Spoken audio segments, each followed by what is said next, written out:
Hi everyone, welcome back to the channel. Today I just wanted to go over the easy journaling cards, and if you watched our live crafternoon on Friday, this is what I was working on, but my camera wasn't working.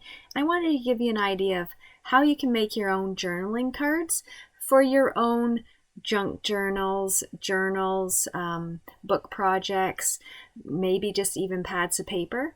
So I'm just grabbing a bunch of supplies, and I really want to show that you can do this with anything that you have in your house. So if you just have a pencil or a pen, you can do it. Or if you have some crayons from your kids' supplies, paintbrush, water for watercolors, or any other kind of paints that you might have. These are watercolor pencil crayons, which are great, but pencil crayons work as well. And finally, I was going to use just some regular brush markers. So a bunch of different varieties of materials. This is just some drawing paper that came in a rolled up tube. That's why it's curled.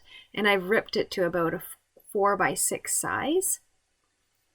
And really, I just wanted to give a really big overview on how you can create really without even thinking. I'm just going to grab my first journaling card here, and I'm going to start by using watercolors. And these watercolors are great. They're koi watercolors. I'll list everything I used in the description below. But if you have any kind of watercolors, this would work. Watercolors from the dollar store, all the way up to obviously really great watercolors. And the idea of this is to turn off your brain and just to think about shapes, patterns, whatever you might want to do. And you'll even see that I make mistakes all the way through this, but there's no real mistakes when you're doing these journaling cards, because what we're going to do with these cards is put them into our books, and we're either going to write over them or add more paper to add our journaling over top. So really, I'm just picking colors. Triangle's kind of a nice shape, and then just to give it a bit of a different sense, I added a different color. Kind of looks like ice cream cones in a way. You'll see in a minute that I'm going to be adding more colors to a few of the little triangles, just to give it a little bit more. But I'm not really thinking much about this. My triangles aren't perfect, that's for sure. If you really wanted to, you could go back and outline them in black, might be nice. But again, this is really just to show what you can do with watercolors. Obviously, watercolors you can do a heck of a lot more with than what I'm doing here. You can shade and do a whole bunch of different things. But I really like the look and the consistency of the watercolor on that paper. So here's another piece. So next, we're just going to try pencil. So whatever kind of pencil, this happens to be just a little mechanical pencil. And I have not pre-planned any of this. I am just going with it. So just making little tiny shapes and then shapes and shapes.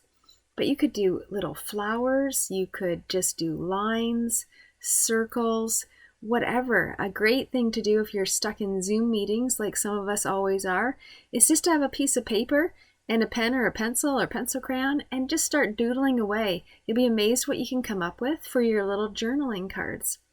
You could also take these cards, fold them in half and make a book out of them, and that would be fun to do as well, or staple them all together for a little notepad. And then you could use a heavier black marker to write on them and leave messages for your friends and family, that kind of thing. So again, I'm just really just trying to cover the page and make it a little bit interesting with just a pencil. Next, I'll just show what you can do with just a pen. This is just a very fine tipped Sharpie pen and just something different, just starting to do circles. Obviously, you can do any one of these shapes with any one of these mediums that I'm showing. This would be really nice with the watercolor and doing different colors. But yeah, just to show again how simple it is to create a whole bunch of different looks depending on what you might have at home. None of these by any means need to be an expensive way to make a journaling card, whatever you have. So here's some crayons. They're not even good crayons. I think they're kind of no-name brand crayons that we have. And just what can we do with crayons to make an interesting background? And I'm just doing little hashes all over it, kind of like a basket scene maybe. And really not thinking about where anything's going. I'm just alternating as I go. and just filling the whole page with some fun hashes.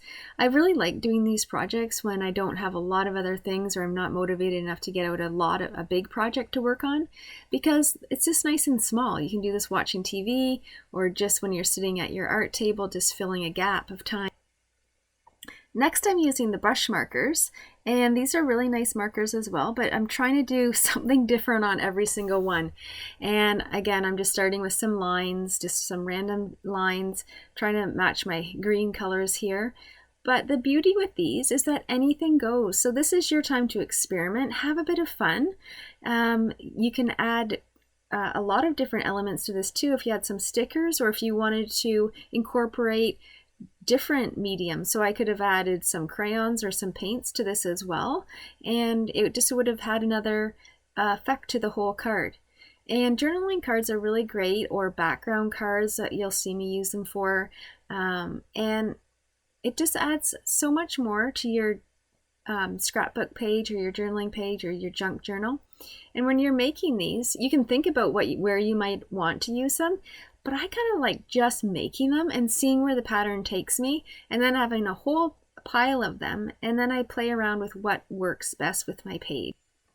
So this is the last one that I'm doing, and these are watercolor pencil crayons. I love them. You're going to see how they turn from just a regular pencil crayon into vibrant colors. Again, I'm kind of going with the triangle shape today, and just random pattern. I'm not really sure what I'm doing here, and adding some colors to my triangles, filling them in a little bit, kind of creating a pattern, kind of not, just really filling the page completely randomly. Again, I'm not putting any thought into this, and neither should you. It's better when you don't, quite honestly, because then you're not disappointed when it comes out, you know, not great, but you can still work with it because it's your unique design.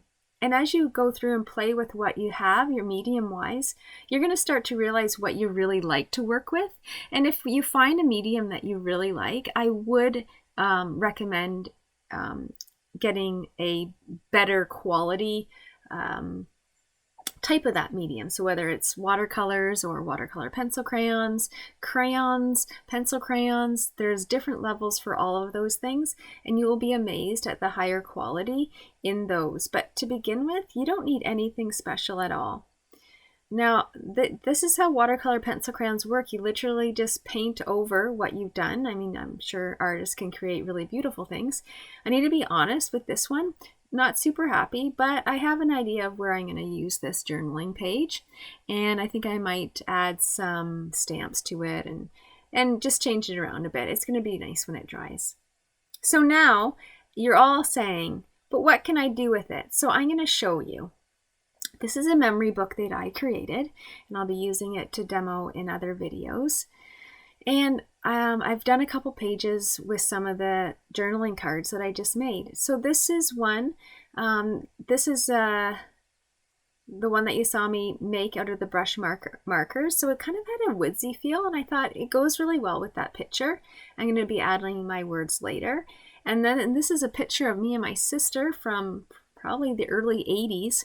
And I took this journaling card and ripped it in half and added one part to behind the picture and the other to the journaling side, and I'll be able to add my wording later. So thanks for watching. Happy journaling, everyone.